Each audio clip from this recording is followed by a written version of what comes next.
நமோ பகவதே வாசுதேவாய. அந்த கதவு ஓம் கொஞ்சம் நமோ பகவதே இங்க வாசுதேவாய. ஓம் நமோ பகவதே வாசுதேவாய. நாராயணம் நமஸ்கிருத்ய நரம் சைவ நரோத்தமம் தேவீம் சரஸ்வதிம் வியாசம் ததோ ஜெயம் உதீரயேத். நஷ்டப்ராயேஷு பத்ரேஷு நித்யம் பாகவத சேவயா भगवती उत्तमश्लोके भक्तिर्भवती नैष्टिकी निगमकल्पतरोर्गलितं फलं सुखमुखादमृतद्रवसंयुतं पिबत भागवतं रसमालयं पुरतो रसिका भुविभावुकाः। ॐ अज्ञानतिमिरान्धस्य ज्ञानाञ्जनशलाकया चक्षुरुन्मीलितं येन तस्मै श्रीगुरवे नमः। श्रीचैतन्यमनोभीष्टं स्थापितं येन भूतले स्वयं रूप कथामाख्यं ददाति स्वपदान्तिकं। वन्देऽहं श्रीगुरो श्रीयुतापदकमलं श्रीगुरून् वैष्णवांश्च श्रीरूपं साग्रजातं सहगण रघुनाथान्वितं सजीवं साद्वैतं सावधूतं परिजनसहितं कृष्णचैतन्यदेवं श्रीराधा कृष्णपादां सहगण ललिता श्रीविशाखान्वितांश्च। हे कृष्ण करुणा सिन्धो दीनबन्धो जगत्पते गोपेश गोपिकान्त राधाकान्त नमोऽस्तुते। तप्त काञ्चन गौराङ्गी राधे वृन्दावनेश्वरी वृषभानुसुते देवी प्रणमामि हरिप्रिये। वाञ्छाकल्पतरुभ्यश्च कृपा सिन्धुभ्यैव च पतितानां पावनेभ्यो वैष्णवेभ्यो नमो नमः। नमो विष्णुपादाय कृष्णप्रेष्ठाय भूतले श्रीमते भक्तिवेदान्त स्वामिन्निति नामिने। नमस्ते सारस्वते देवे दूरवाणी प्रचारिणे निर्विशेष शून्यवादी पाश्चात्य देशतारिणे। जय श्री कृष्ण चैतन्य प्रभु नित्यानंद श्री अद्वैत गदाधर श्रीवासादि गौर भक्तवृंद। हरे कृष्णा कृष्ण कृष्ण हरे हरे हरे राम राम राम हरे हरे। मुखं करोति वाचालं पङ्गुं लङ्कयते गिरिं यत्कृपातमहं वन्दे श्रीगुरुं दीनधारिणं परमानन्दं माधवं श्रीचैतन्यम् ईश्वरं। हरिः ओं तत्सत्। तथाञ्च स्मृते यस्मिन् दुष्करं सुकरं भवेत् स्मरेति प्रीतं स्यात् श्रीचैतन्यं नमामितं। हरे கிருஷ்ணா. ஸோ நேற்று பாகவதம் பார்த்ததுல என்ன ஞாபகம் இருக்கு? ஆளுக்கு ஒரு பாயிண்ட் சொல்லலாமா?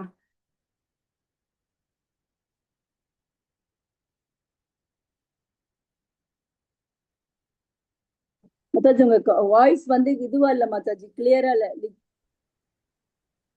வாய்ஸ் கேட்கல மாதாஜி. நேத்து பாகவதம் பார்த்ததுல என்ன ஞாபகம் இருக்கு? ஹரே கிருஷ்ணா. நமஸ்காரம் மாதாஜி. நமஸ்காரம். பகவானோட அந்த சுவாசத்துல இருந்துதான் எல்லா விதமான வாசனைகளும் உற்பத்தியாய் வருதுன்னு சொன்னீங்க மாதாஜி. பாகவதத்துல பார்க்க வேற யாராவது பாயிண்ட்? தேவர்கள எந்த காரணத்துக்காகவும் வழிபட அவசியம் இல்லை, அவங்கள நம்ம மதிக்கணும், ஆனா வழிபடணும்னு அவசியம் இல்லை. கிருஷ்ணரோட திருவடியே நம்ம வந்து நம்பி இருக்கலாம்னு சொன்னீங்க. எல்லா மந்திரங்களையும் காயத்ரி மந்திரம் தான்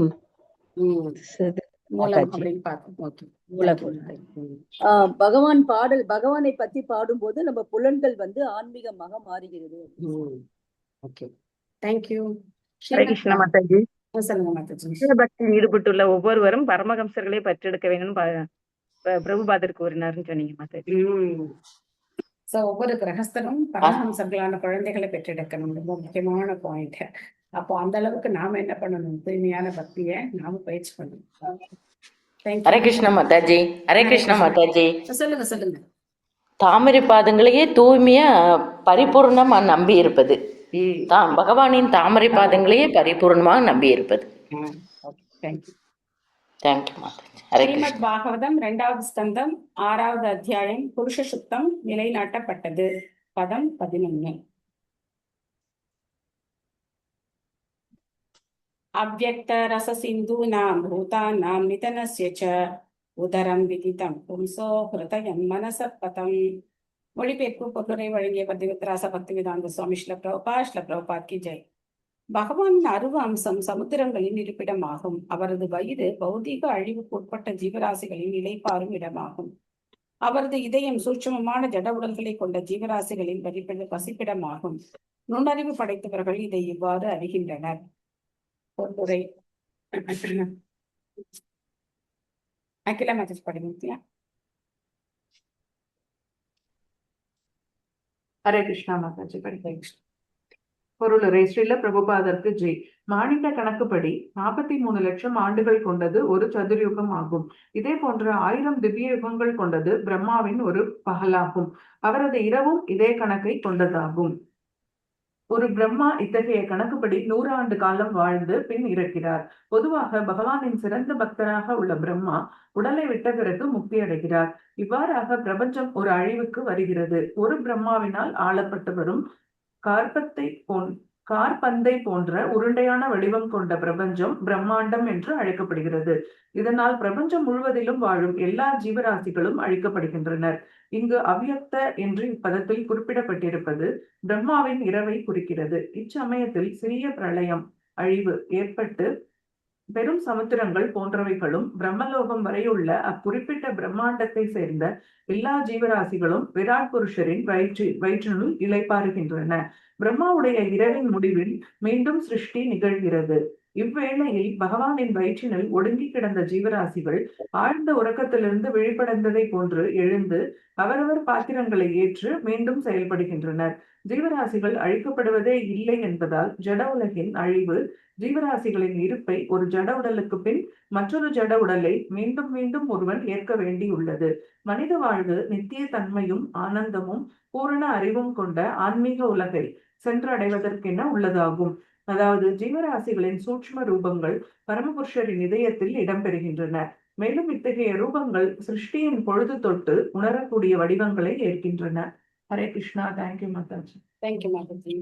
இங்க மாதாஜி இதுல ஹரே கிருஷ்ணா ஒரு லைன் இல்ல மாதாஜி. எந்த லைன் இல்ல? கீழ இருந்து 1 2 5வது கீழ இருந்து 7வது லைன் கீழ இருந்து ஜட உலகில் அழிவு ஜீவராசியின் இருப்பை அழித்து விடுவதில்லை, ஆனால் முக்தியே அடையப்படும் வரை ஒரு ஜட உடலை அப்படி அது வரணும். அழித்து விடுவதில்லை அங்க வரணும். சோ அது இல்லாதவங்க எழுதிக்கோங்க. அது இல்லாதவங்க ஜட உலகின் அழிவு ஜீவராசியின் இருப்பை அழித்து விடுவதில்லை. அதுக்கப்புறம் முக்தி அடையும் வரை ஜீவராசி ஒரு ஜட உடலுக்கு பின் மற்றொரு ஜட உடலை மீண்டும் மீண்டும் ஏற்க வேண்டி இருக்கும். சோ அதங்க ஆட் பண்ணிக்கணும்.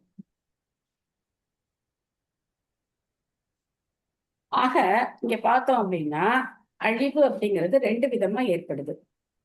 ஒரு அழிவு பிரம்மாவுடைய ஆயுட்காலம், அவரது 100 வயசு முடியும் போது மொத்தமா 14 லோகங்களும் அழிவடையுது, மொத்த பிரம்மாண்டமும் அழிவடையுது. ஆனா பிரம்மாவோட ஒவ்வொரு இரவுலையும் ஒரு பகுதியான அழிவு, சிறிய அழிவு ஏற்படுது.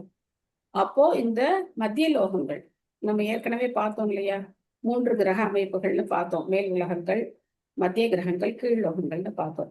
இந்த மத்திய கிரகங்கள் கீழே இருக்கிறதெல்லாம் பிரம்மாவுடைய இரவுல அழிஞ்சிருது. பூர்புவர் சொர்க்க, அதுக்கு கீழே உள்ள லோகங்கள் எல்லாம் அழிஞ்சிருக்கு. மேல இருக்கிற தப்போலோகம், சத்தியலோகம், தப்போலோகம், ஜனலோகம், சத்தியலோகம்லாம் அப்படியே இருக்கு. மகரலோகம் அதெல்லாம் அப்படியே இருக்கு. ஆனா சொர்க்கலோகம் வரைக்கும் எல்லாமே அழிஞ்சிருக்கு.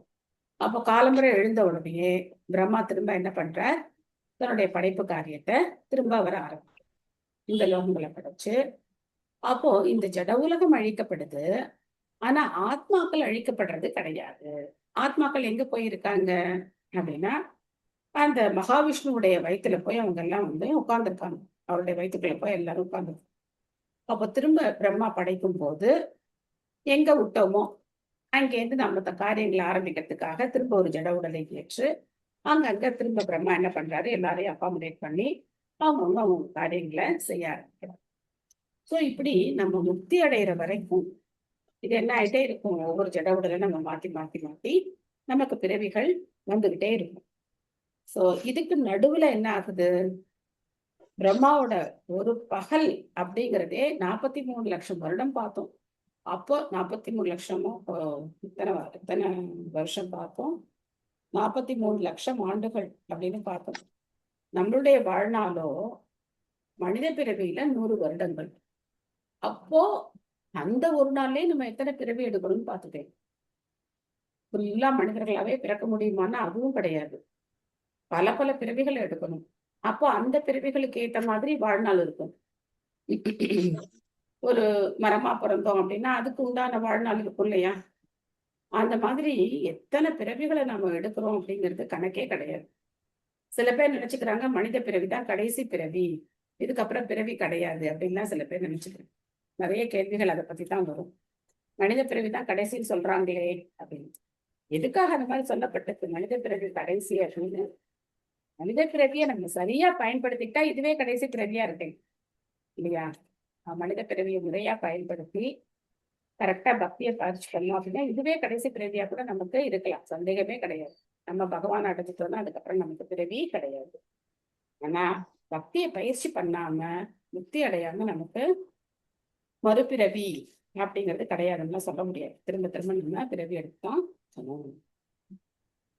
தர்மஸ்ய மம துப்யம் ச குமாராணாம் பவஸ்ய ச விஜ்ஞானஸ்ய ச சத்வஸ்ய பரஸ்யாத்மா பராயணம். ஹரே கிருஷ்ண மாதாஜி. சாரி மாதாஜி, சொல்லுங்க. 2 விதமான அழிவுன்னு சொன்னீங்க. இந்த பிரளய காலத்துல அழியறது ஒண்ணு, இன்னொன்னு ஆத்மா அழியறது. பிரளயம் அப்படின்னு சொல்றதே அழிவுதான். பிரளயம்னா அழிவுன்னு அர்த்தம். 2 விதமான பிரளயங்கள். ஒன்று வந்து பிரம்மாவுக்கு 100 வயசு முடியும் போது 14 லோகங்களும் அழியக்கூடிய மகா பிரளயம். அதுக்கப்புறம் திரும்ப பகவானுடைய மூச்சு காற்றுல இருந்து ஒரு பிரம்மாண்டம் உருவாகணும். அவர் ஒரு மூச்சை விட்ட காலத்துலதான் இந்த பிரம்மாண்டங்கள் வெளியில வருது. அவர் மூச்சை உள்ள இழுக்கும் போது இந்த அழிவு ஏற்படுது. அப்போ திரும்ப அவர் மூச்சு விடுறதுக்கு எத்தனை டைம் எடுத்துப்பாருன்னு நமக்கு தெரியாது. அது வரைக்கும் நாம உட்கார்ந்துருக்கணும். அதுதான் மகா பிரளயம். இந்த பிரம்மாவோட ஒரு இரவுல நடக்கிறது குட்டி பிரளயம். அது சொர்க்கலோகம் வரைக்கும் அழிஞ்சு போகும். ஆத்மா அழிவுங்கிறதே கிடையாது. ஆத்மாவுக்கு அழிவுங்கிற பேச்சே கிடையாது. ஒண்ணு ஆத்மா இந்த ஜட உலகத்துல ஜட உடல்களை ஏற்று இருக்கணும், இல்ல ஆன்மீக உலகத்துல போய் ஆன்மீகமான உடல்களோட ஆத்மா அங்க பகவானுக்கு சேவை செய்யணும். இந்த 2 ஆப்ஷன் தான் ஆத்மாவுக்கு.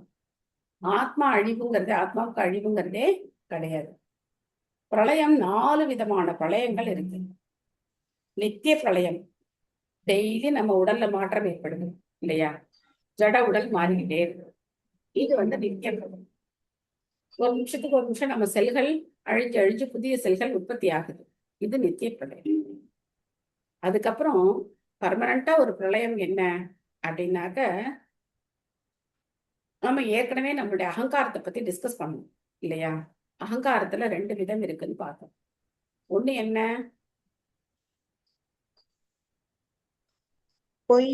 அகங்காரம். அகங்காரம். இன்னொன்னு பொறாமை. யார் சொன்னது பொறாமை? யார் சொன்னது பொறாமை? இங்க எங்க பொறாமை வந்தது? True ego, false ego 2. ஒண்ணு உண்மையான அகங்காரம், இன்னொன்னு பொய்யான அகங்காரம்.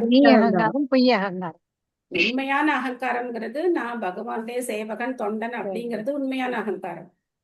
பொய் அகங்காரம் நான் இன்னார், நான் இந்த உடலை வச்சு நம்மளை ஐடென்டிஃபை பண்றது பொய் அகங்காரம். அதுவும் தேவைப்படுது. இப்போ ஸ்கூல்ல போய் அட்மிஷன் போட போறோம். அப்ப அங்க போன உடனே கேக்குறாங்க, அந்த குழந்தை பேர் என்ன, அதோட பேரண்ட்ஸ் நேம் என்ன, அதெல்லாம் கேக்குறாங்க. என்ன கேஸ்ட் அப்படிலாம் கேக்குறாங்க. அப்ப நான் பகவானுடைய சேவகன் அப்படின்னு அங்க போய் நம்ம சொன்னோம் அப்படின்னா அவங்க அட்மிஷன் எல்லாம் போட்டுக்க மாட்டாங்க. இந்த பௌதிக உலகத்துல ஒரு ஐடென்டிட்டிக்காக நம்ம அதை யூஸ் பண்ணலாம். ஆனா அதுவே நாம நினைச்சுக்கிறது தான் என்னது பொய்யாக இருக்கும். அந்த ஐடென்டிட்டி எல்லாம் நான் யூஸ் பண்ண மாட்டேன் அப்படின்னு நம்ம இந்த உலகத்தை வாழும்போது சொல்ல முடியாது. ஏன்னா எல்லாருமே பக்தர்கள் கிடையாது. நம்ம ஏதோ கொஞ்சம் பேர் தான் பக்தியை பயிற்சி பண்றோம். சோ அந்த பொய் அகங்காரம் நம்மகிட்டேருந்து போய் நமக்கு உண்மையான அகங்காரம் நான் தொண்டன்னு நம்ம புரிஞ்சுக்கிட்டோம்னா அது ஒரு பிரளயம். இந்த 2ம் நமக்குள்ள நடக்கிறது. ஆனா மத்த 2ம் பார்த்தோம் அப்படின்னாக்க, பிரம்மாவோட ஆயுள் முடிகிறப்போ மகா பிரளயம், பிரம்மாவோட ஒரு இரவுல நடக்கிறது, அன்னன்னைக்கு நடக்கிறது ஒரு குட்டி பிரளயம். சோ அதனால பிரம்மாவோட இரவுல இந்த உலகங்கள் அழிக்கப்படும் போது நம்ம பகவானுடைய உடல்ல தான் இருக்கும். மொத்த பிரளயம் ஏற்பட்டு 14 லோகங்களும் அழியும் போது பிரம்மா பக்தரா இருந்தா அவர் முக்தி அடைகிறார்.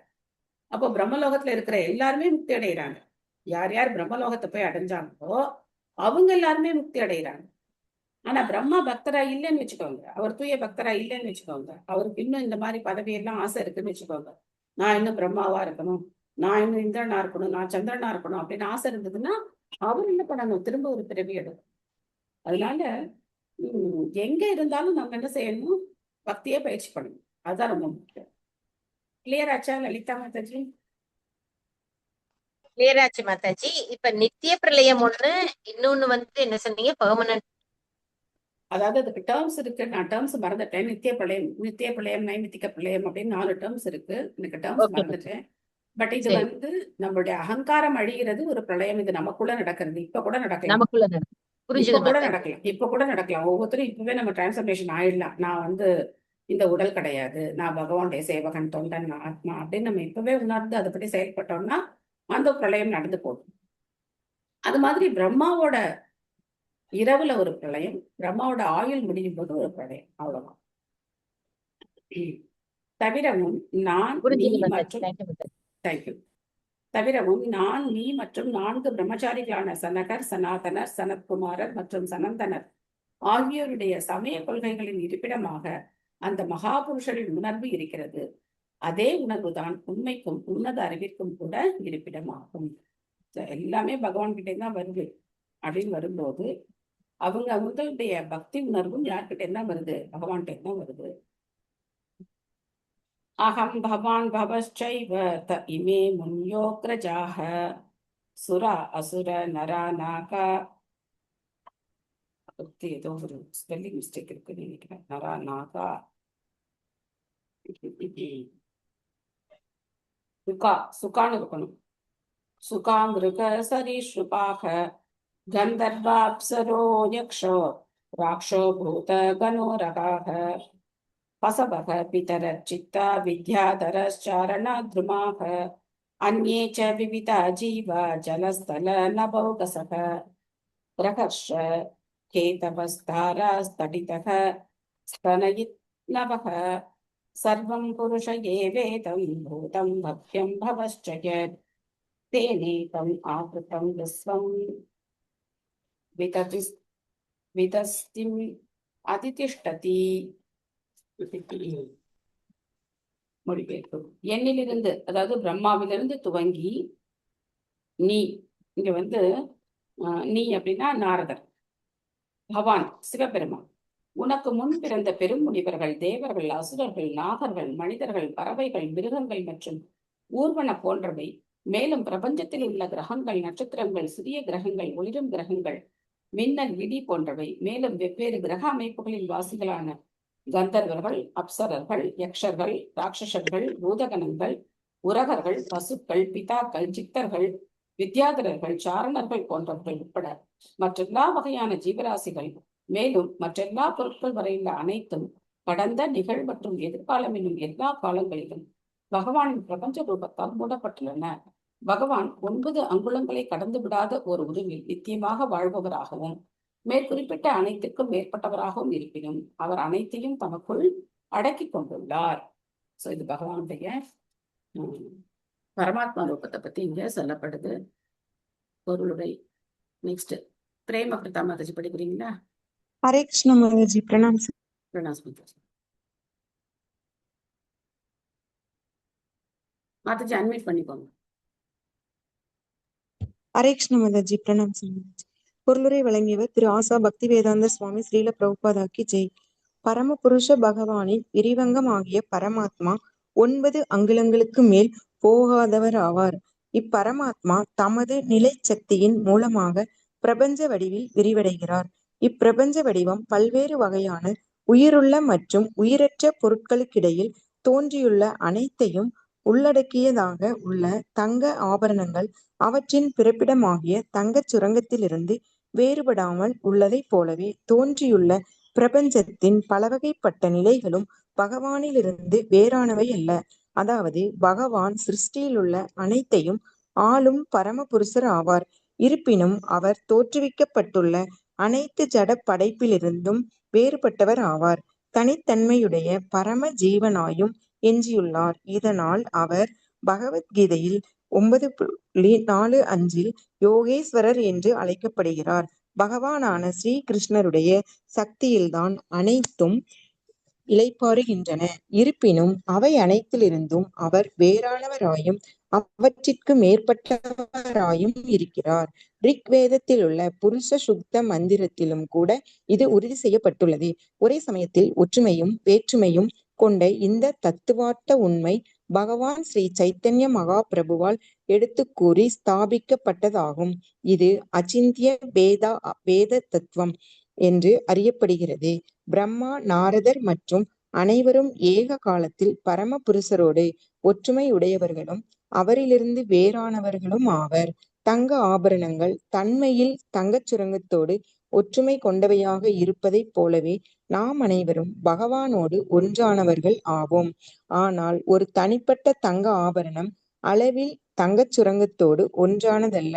தங்கச் சுரங்கம் பூர்ணம் அல்லது முழுமையானதாக இருப்பதால் அதிலிருந்து எண்ணற்ற ஆபரணங்கள் வெளிவந்தாலும் அது காலியாவதே இல்லை. பூரணத்திலிருந்து பூரணம் கழிந்து விட்டாலும் அந்த பரம பூரணம் அதே பூரணமாகவே எஞ்சியுள்ளது. இவ்வுண்மை தற்போதுள்ள நம்முடைய குறையுடைய புலன்களால் எண்ணி பார்க்க முடியாததாகும். எனவே பகவான் ஸ்ரீ சைத்தன்யர் தமது தத்துவ கோட்பாட்டை அச்சிந்திய, கற்பனைக்கு எட்டாதது என்று விவரித்துள்ளார். மேலும் பகவத்கீதையிலும் ஸ்ரீமத் பாகவதத்திலும் உறுதி செய்யப்பட்டுள்ளதைப் போன்று பகவான் ஸ்ரீ சைத்தன்யரின் அச்சிந்திய வேத தத்துவம் எனப்படும் கோட்பாடு பரம சத்தியத்தையும் பற்றிய பரிபூர்ணமான தத்துவமாகும். Hare Krishna. Thank you Mataji. Thank you Hare Krishna. So 84 லட்சம் ஜீவராசிகள் அப்படின்னு சொல்லுவாங்க இல்லையா, அதுல 4 லட்சம் மனித இனங்கள் சொல்றோம். அந்த 4 லட்சத்துல என்னென்ன வரும் அப்படின்னா, இங்க வந்து நிறைய பேர் இங்க கொடுத்துருக்காங்க இல்லையா, கந்தர்வர்கள், அப்சரர்கள், யக்ஷர்கள், ராட்சசர்கள், பூதகணங்கள், உரகர்கள், சித்தர்கள், வித்யாதரர்கள், சாரணர்கள், இவங்கெல்லாம் ஒரு கேட்டகரி. இவங்க மனிதர்களும் கிடையாது, தேவர்களும் கிடையாது. நம்ம ரெண்டுக்கும் இடைப்பட்ட கேட்டகரியில இருக்கிறவங்க. சோ அதனால யாரா இருந்தாலும் சரி, எல்லாருமே பகவானுடைய சக்தி தான். இந்த பரமாத்மா அப்படிங்கிறவர் 9 அங்குலம் இருக்கார் அப்படின்னு நம்ம பாக்குறோம். ஒருத்தருடைய இதயத்திலே அவர் இப்படிதான் இருக்கார். இந்த பரமாத்மா எல்லா இடத்திலும் வியாபிச்சிருக்கார். அவருடைய சக்தியில தான் நாம எல்லாருமே இருக்கோம். அவர் இல்லாத இடமே கிடையாது. அதனால அவர் இல்லாம, அவருடைய அனுமதி இல்லாம ஒரு புல்லு கூட என்ன பண்ண முடியாது, அசைய முடியாது அப்படின்னு பாக்குறோம். பிரபுபாதர் வந்து நமக்கு ஒரு ஒப்புமை கொடுக்கிறார். ஒரு தங்க சுரங்கத்துக்கும் தங்க ஆபரணத்துக்கும் உதாரணம் கொடுக்கிறார். தங்க சுரங்கத்துல ஏராளமான தங்கம் இருக்கலாம். ஆனா தங்க ஆபரணத்துல இருக்கிற தங்கமும் தங்கத்தினுடைய தன்மையும் அந்த சுரங்கத்துல இருக்கிற தங்கத்துடைய தன்மையும் ஒன்னா இருக்கு. ஆனா அளவுல வேறுபட்டவர்கள். இதான் அச்சிந்திய பேத அபேத தத்துவம். தன்மையில் ஒன்றானவர்கள், அளவில் வேறுபட்டவர்கள். அதே சமயத்துல அந்த பகவான் தனி நபராகவும் இருக்கார். இந்த பகவான் தனி நபராகவும் இருக்கார். அவர்கிட்ட இருந்து எத்தனை விஷயங்கள் வெளியில வந்தாலும் சரி, அவர் குறையறதே கிடையாது. அவர் குறைவடையறதே கிடையாது. அவர் பூரணமா முழுமையா இருக்கார். இத வந்து உபனிஷதங்கள் என்ன சொல்லுது? இந்த ஸ்லோகம் யாருக்கா தெரியுமா? இந்த பூரணம் அப்படிங்கிற ஸ்லோகம். ஓம் பூர்ணமத பூர்ணமிதம் பூர்ணாத் பூர்ணம் முதச்யதே பூர்ணஸ்ய பூர்ணமாதாய பூர்ணமேவாவசிஷ்யதே அப்படின்னு சொல்லுவாங்க. சோ பூர்ணாவது எப்போ கண்டிப்பா இந்த ஸ்லோகத்தை சொல்லுவாங்க. ஓம் பூர்ணமத பூர்ணமிதம் பூர்ணாத் பூர்ணம் அப்படின்னு பகவான் முழுமையான பூரணமா இருக்கார். அவர்கிட்ட இருந்து எண்ணற்ற பூரணங்கள் வெளிப்பட்ட போதிலும் அவர் குறைவடையறதே கிடையாது. சோ இது நம்மளுடைய அறிவுக்கு அப்பாற்பட்டது. அதனால பகவானுடைய அந்த அச்சிந்திய பேத அபேத தத்துவத்தை வச்சுதான் பாகவத்தையே நம்மளால புரிஞ்சுக்க முடியும். பகவத்கீதையில இதுலயும் பகவான் சொல்றார். பிரபா புத்தகம் இல்லையா, 9.34 அந்த ஸ்லோகங்கள் எல்லாம் சொல்றார். அதனுடைய விரிவாக்கம் தான் பாகவதம். எப்படி பகவான் வந்து எல்லாத்துலயும் இருக்கார், அதே சமயத்துல அவர் எதுலயும் இல்லை அப்படிங்கறத நாம புரிஞ்சுக்கலாம். பரமாத்மாவா அவருடைய வியாபகம் எல்லா இடத்துலயும் இருக்கு. தனி நபரா கிருஷ்ணரா அவர் தனித்து இருக்கார். அவருக்கு இதுல உலகத்துக்கும் தொடர்பே கிடையாது. எந்த பிரச்சனையும் அவர் கிடையாது. அவர் பாட்டுக்கு ஜாலியா புல்லாங்குழல் குதிக்கிட்டு பசுமாடு மேய்ச்சிக்கிட்டு அவருடைய லீலைகளை பண்ணிக்கிட்டு அவர் வந்து ஆன்மீக உலகத்துல எப்பவுமே பகவான் இருக்கார். ஸ்வதிஷ்ணியம் பிரதபன் பிராணோ பகிஷ்ச பிரதபதி அசௌ ஏவம் விராஜம் ரதபம் ஸ்தபதி அந்தர்வஹி புமான். சூரியன் அதன் ஒளி கதிர்களை விரிவடைய செய்வதன் மூலமாக உட்புறத்தையும் வெளிப்புறத்தையும் ஒளிமயமாக்குகிறது. அதுபோலவே பரமபுருஷ பகவான் தமது பிரபஞ்ச ரூபத்தை விரிவடைய செய்வதன் மூலமாக படைப்பிற்கு உள்ளேயும் வெளியேயும் உள்ள அனைத்தையும் பராமரிக்கிறார். சோ எப்படி இங்கே இருக்கிற சூரியன் அந்த சூரியன் மறைஞ்ச உடனே ஒரே இருட்டாயிடுது. நாம இப்போ கரண்ட் எல்லாம் கண்டுபிடிச்சு லைட் எல்லாம் போட்டுட்டு இருக்கிறதுனால இரவு நமக்கு பெருசா ஒரு பிரச்சனை கிடையாது. அந்த மின்சார சக்தி கூட சூரியனுடைய சக்தியில தான் உற்பத்தி செய்யப்படுது, அது வேற விஷயம். ஆனா சூரியன் இல்லைன்னு வச்சுக்கோங்களேன், நம்மளால நம்மளே கூட பார்த்துக்க முடியாது இல்லையா? இருட்டுல நம்ம கையை கூட நம்மளால பார்த்துக்க முடியாது. வேணா செக் பண்ணி பாருங்க, கையில ஏதாவது ஒரு பென்சிலோ இல்ல பேனாவாலேயோ ஏதாவது ஒரு புள்ளி வச்சு பார்த்துட்டு லைட் ஆஃப் பண்ணிட்டு அந்த புள்ளி தெரியுதான்னு பார்த்தா நமக்கு தெரியாது. சூரியனுடைய அந்த உதவி நமக்கு தேவை. வெளிச்சம் இருந்தா தான் நம்மளால பார்க்க முடியும். சோ எங்கேயோ இருக்கிற சூரியன், அந்த சூரியன் வந்ததுக்கு அப்புறம் நாம சூரியனையும் பார்க்கலாம், நம்மளையும் பார்க்கலாம் இல்லையா? சூரியன் உதயமானதுக்கு உடனேயே நாம் அந்த சூரியனையும் பார்க்கலாம், நம்மளையும் பார்க்கலாம். சூரியனுடைய உதவியோட சூரியனை பார்க்கலாம், நம்மளையும் பார்க்கலாம். அந்த மாதிரி பகவான் எங்கேயோ இருக்கார், ஆனா அவர் பரமாத்மாவா தன்னை எல்லா இடத்துலையும் விரிவடைச்சிருப்பார். அதனால நாம பகவானை உணரும் போது நம்மையும் நாம் உணரலாம். மம்தா மகஜி படிக்கிறீங்களா? எஸ் மாதாஜி. பகவானின் பிரபஞ்ச ரூபம் அல்லது பிரம்மஜோதி என்றழைக்கப்படும் அவரது அருவமானது இங்கு சூரியனின் ஒளிக்கதிர்களோடு ஒப்பிடப்பட்டு தெளிவாக விளக்கப்பட்டுள்ளது. சூரிய ஒளி பிரபஞ்சம் முழுவதிலும் பரவியுள்ளது. ஆனால் நாராயணரே அத்தகைய ஒளிக்கதிருக்கு அடிப்படை ஆவார். அதை போலவே பரமபுருஷ பகவானாகிய ஸ்ரீ கிருஷ்ணரே அருவமான பிரம்மஜோதியின் ஒளிக்கதிருக்கு அல்லது பகவானின் அருவமான அம்சத்திற்கு அடிப்படை ஆவார். ஒரு பகவத்கீதையின் 14.27 இதை உறுதி செய்கிறது. எனவே பகவானின் பிரபஞ்ச ரூபம் அவரது மாதாஜி ஒரு லைன் போயிட்டு இருக்கான்னு தெரியல, கேப் இருக்குங்க. அவரது அருவமான அம்சத்தின் 2வது நிலையாகும். கரெக்டா மாதாஜி? கரெக்டா. ஓகே. ஆனால் பகவானின் முக்கிய ரூபமாக இருப்பது அவரது நித்தியமான புல்லாங்குழலை இசைத்து கொண்டிருக்கும் 2 கரங்களுடன் கூடிய பகவானின் ஷியாம சுந்தர ரூபமாகும். மிகவும் பரந்ததான பகவானின் ஒளிக்கதிர்களில் 75% திரிபாத் விபூதி ஆன்மீக வெளியில் தோற்றுவிக்கப்பட்டுள்ளது. மேலும் 25% கொண்ட அவரது ஒளிக்கதிர் ஜட பிரபஞ்சங்கள் முழுவதையும் உள்ளடக்கியது. இது பகவத்கீதையில் 10.42 விவரிக்கப்பட்டுள்ளது. இவ்வாறாக 75% பரப்பளவு கொண்ட அவரது ஒளிக்கதிர் அந்தரங்க அகசக்தி என்றும் 25% பரப்பளவு கொண்டது அவரது ஒளிக்கதிர் பகிரங்க புறசக்தி என்றும் அழைக்கப்படுகிறது. ஆன்மீக மற்றும் ஜடவெளிகளில் வாசிகளான ஜீவராசிகள் அவரது நடுத்தர சக்தி தடஸ்த சக்தி என்று கூடுகின்றனர், தடஸ்த சக்தியில் உள்ளனர். மேலும் பகிரங்க மற்றும் அந்தரங்க சக்திகள் இவ்விரண்டில் எதில் வேண்டுமானாலும் வாழக்கூடிய சுதந்திரம் ஜீவராசிகளுக்கு உண்டு. பகவானின் ஆன்மீக வெளியில் வாழ்பவர்கள் முக்தி பெற்ற ஆத்மாக்கள் என்று அழைக்கப்படுகின்றனர். ஆனால் புறவெளியில் வாசிகள் பந்தப்பட்ட ஆத்மாக்கள் என்று அழைக்கப்படுகின்றனர். அந்தரங்க சக்தியில் வாழ்பவர்களின் எண்ணிக்கையை பகிரங்க சக்தியில் வாழ்பவரின் எண்ணிக்கையோடு நாம் ஒப்பிட்டு பார்ப்போமானால் பந்தப்பட்ட ஆத்மாக்களை விட முக்தியடைந்த ஆத்மாக்களின் எண்ணிக்கை பன்மடங்கு அதிகம் என்ற முடிவுக்கு நாம் வருவோம். ஹரே கிருஷ்ணா. தேங்க்யூ மாதாஜி. நிறைய பேருக்கு இந்த ஸ்டாட்டிஸ்டிக்ஸ் பத்தி ஒரு சந்தேகம். முன்னாடி எல்லாம் இவ்வளோ மக்கள் தொகை இல்லையே, இப்போ இவ்வளோ மக்கள் தொகை இருக்காங்க அப்படின்னு இந்த கேள்வி வருது இல்லையா? 50-100 வருஷத்துக்கு முன்னாடி எல்லாம் இவ்வளோ மக்கள் தொகை கிடையாது, இப்போ இத்தனை மக்கள் தொகை இருக்காங்க அப்படின்னு கேள்வி வருது. ஸோ இந்த ஸ்டாட்டிஸ்டிக்ஸ் எந்த அர்த்தமும் இல்லாதது. ஏன்னா எண்ணற்ற பிரபஞ்சங்கள் இருக்கு, எண்ணற்ற பிரபஞ்சங்கள்ல எண்ணற்ற ஜீவராசிகள் இருக்காங்க.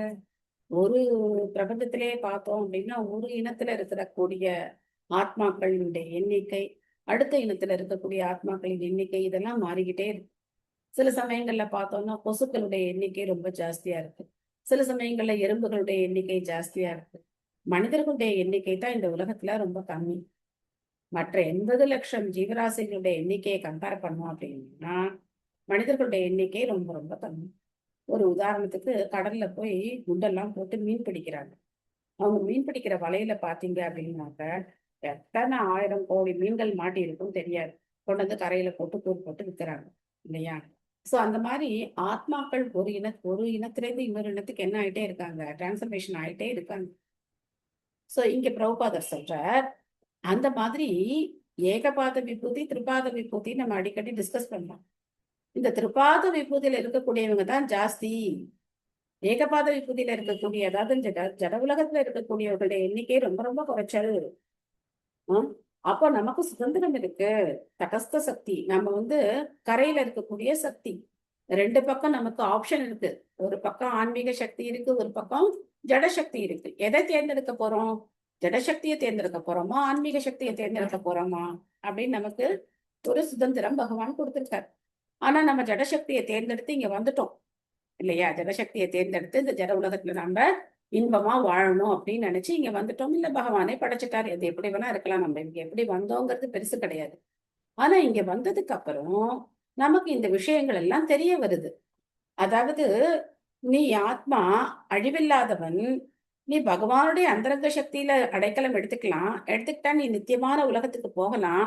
அங்க போய் நித்தியமான ஆனந்தத்தோட பகவானுக்கு சேவை செய்யலாம் அப்படின்னு ஒரு விவரம் நமக்கு தெரிய வரும்போது, யார் அதை உடனே பிடிச்சுக்கிறாங்களோ அவங்க புத்திசாலிகள்.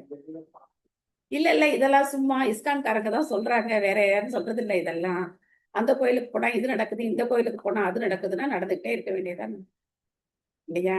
புனரபி ஜனனம் புனரபி மரணம் புனரபி ஜனனி ஜடரே சயனம் இக சம்சாரே பகுதுஷ்சாரே கிருபையா பாரே பாகி முரார். ஆதிசங்கர சொல்றார், பகுதுஷ்சாரே இது ரொம்ப கஷ்டங்கிறார். புனரபி ஜனனம் புனரபி மரணம் புனரபி ஜனனி ஜடரே, இது ரொம்ப கஷ்டம் அப்படிங்கிறார். எல்லா ஆச்சாரியர்களும் அதான் சொல்றாங்க. அவர் அருவவாதத்தை சொன்னாரோ உருவவாதத்தை எல்லாரும் தான் சொல்றாரு, ரொம்ப கஷ்டம் இந்த ஜட வாழ்க்கை அப்படிங்கிறது, ரொம்ப ரொம்ப கஷ்டம், போதும் அப்படின்னு எல்லாரும் சொல்றாங்க. ஆனா நமக்கு இன்னும் இதுல என்ன இருக்கு, ஆசை இருக்கு, பற்றுதல் இருக்கு. பரவாயில்ல இதையும் கொஞ்சம் பண்ணுவோம், அதையும் கொஞ்சம் பண்ணுவோம், எல்லாமே தேவை. நமக்கு இதுவும் தேவை அதுவும் தேவை, கொஞ்சம் கொஞ்சமா தானே நம்ம மாற முடியும் அப்படிலாம் நினைக்கிறோம். இதெல்லாம் கிடையாது. தோசையை திருப்பி போட்ட மாதிரி நம்ம என்ன பண்ணிடணும், டக்குன்னு மாறிடணும். போதும் இந்த வாழ்க்கை. நாம 16 மாலை ஜெபம் பண்ணுவோம், பகவானுடைய திருநாட்களை கொண்டாடுவோம், ராமநவமி வரைக்கும் நம்ம. சோ அதனால இந்த மாதிரி நம்மளுடைய சிந்தனை செயற்பாடுகள் எல்லாமே பகவானை நோக்கி நம்ம இருக்கும்போது இந்த ஜடசக்தியிலேருந்து நம்ம பாதிக்கப்பட மாட்டோம், ஜடசக்தியினால பாதிக்கப்பட மாட்டோம். சோ அமிர்தஸ்ய பயஸ்யேஷோ மர்த்தியம் அன்னம் யத் அத்யகாத் மகிமைஷ ததோ பிரம்மன் புருஷஸ்ய துரத்யயக. மொழிபெயர்ப்பு. பரமபுருஷர் மரணம் மற்றும் அச்சமின்மை ஆகிய நிலைகளை ஆள்பவராகவும் ஜடவுலக செயல் விளைவுகள் மற்றும் மரணம் ஆகியவற்றிற்கு மேற்பட்டவராகவும் உள்ளார். எனவே ஓ நாரதா, ஓ பிராமணா, பகவானின் பெருமைகளை அளந்தறிவது கடினம். ஏன்னா இந்த அனுபவங்கள் நமக்கு கிடையாது, ஈவன் பிரம்மாவுக்கு கூட கிடையாது. அதனால சொல்றது ரொம்ப கஷ்டம் அப்படிங்கிறார். இதை பத்தி தெரிஞ்சுக்கிறது கஷ்டம் அப்படிங்கிறார். பத்மா ஆர் மாதாஜி ஒரு பேஜ் படிக்கலாம், பெரிய பொருளுடையா இருக்கு. நீங்க ஒரு பேஜ் படிங்க, அடுத்தது இன்னொரு பேஜ் படிங்க. ஹரே கிருஷ்ணா மாதாஜி. பிரணாம்ஸ் மாதாஜி. வாசிக்கிறேன் மாதாஜி. மொழிபெயர்ப்பு பொருளுரை வழங்கிய ஆசா பக்திவேதாந்த ஸ்ரீல ஸ்ரீ சுவாமி பிரபுபாத கி ஜெய். பொருளுரை. 75% கொண்ட பகவானின் தெய்வீகமான அந்தரங்க சக்தியை பற்றிய மகிமைகள் பத்ம புராணத்தில் உத்தரகாண்டம் குறிப்பிடப்பட்டுள்ளன. பகவானுடைய அந்தரங்க சக்தியின் 75% பரப்பளவை கொண்டுள்ள ஆன்மீக வழியில் உள்ள கிரகங்கள் அவரது பகிரங்க சக்தியில் அடங்கியுள்ள மொத்த பிரபஞ்சங்களில் இருக்கும் கிரகங்களை விட மிக மிக அதிகமானதாகும் என்று பத்ம புராணம் குறிப்பிடுகிறது. பகவானுடைய பகிரங்க சக்தியில் இருக்கும் மொத்த பிரபஞ்சங்கள் ஒரு வாளின் நிறைய உள்ள கடுகுகளுடன் ஒப்பிடப்படுகின்றன. ஒரு கடுகு ஒரு பிரபஞ்சம் என்று கணக்கிடப்படுகிறது. இப்போது நாம் வாழ்ந்து கொண்டிருப்பது எண்ணிலடங்காத பிரபஞ்சங்களில் ஒன்றாகும். இந்த ஒரு பிரபஞ்சத்தில் உள்ள கிரகங்களின் எண்ணிக்கையை மனித சக்தியால் கணக்கிட முடியாது என்றால், ஒரு வாளின் நிறைய உள்ள கடுகுகளோடு ஒப்பிடப்படும் எல்லா பிரபஞ்சங்களிலும் உள்ள கிரகங்களின் மொத்த தொகையை நம்மால் எப்படி சிந்தித்து பார்க்க முடியும்? மேலும் ஆன்மீக வெளியில் உள்ள கிரகங்கள் ஜடவெளியில் உள்ளதை விட குறைந்தது மும்மடங்கு அதிக எண்ணிக்கை கொண்டவையாகும். அத்தகைய கிரகங்கள் ஆன்மீகமானவையாக இருப்பதால் அவை உண்மையில் பௌதிக குணங்களால் பாதிக்கப்படாதவை ஆகும். எனவே அவை கலப்பற்ற சத்திய குணத்தால் மட்டுமே ஆனவையாகும். அக்கிரகங்களில் ஆன்மீக ஆனந்தம், பிரம்மானந்தம் பூரணமாக உள்ளது. அவற்றில் ஒவ்வொன்றும் நித்தியமானதும் அழிவற்றதும் ஜட உலகில் அனுபவிக்கப்படும் எல்லா வகையான அனர்த்தங்களிலிருந்தும் விடுபட்டதும் ஆகும்.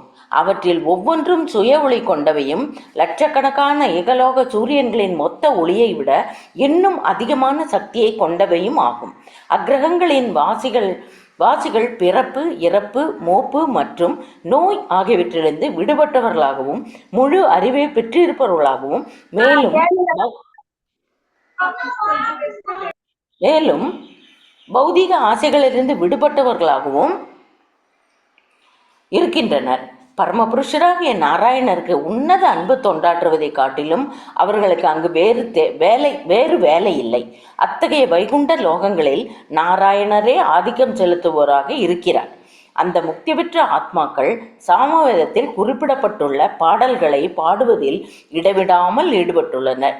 வேதை சாங்க பத கிரமோபனிஷதை நிஷதை காயந்தி எம் சாமகாகா ரூபங்களாக விளங்குகின்றனர். திரிபாத் விபூதி அல்லது பகவானின் அந்தரங்க சக்தி என்றறியப்படும் 75% ஜடவானிற்கு வெகு தூரத்தில் உள்ள பகவானின் ராஜ்யம் என்றும், அவரது பகிரங்க சக்தியை உள்ளடக்கி இருக்கும் 25% அல்லது பாத விபூதியை பற்றும் நாம் பேசும் பொழுது இந்த ஜட உலகை குறிக்கிறது என்பதையும் நாம் புரிந்து கொள்ள வேண்டும். மேலும் பத்ம புராணத்தில் திரிபாத் விபூதி தெய்வீகமானது, ஆனால் பாத விபூதியே பௌதிகமானது என்றும், திரிபாத் விபூதி நித்தியமானது, ஆனால் பாத விபூதியே நிலையற்றது என்றும் கூறப்பட்டுள்ளது.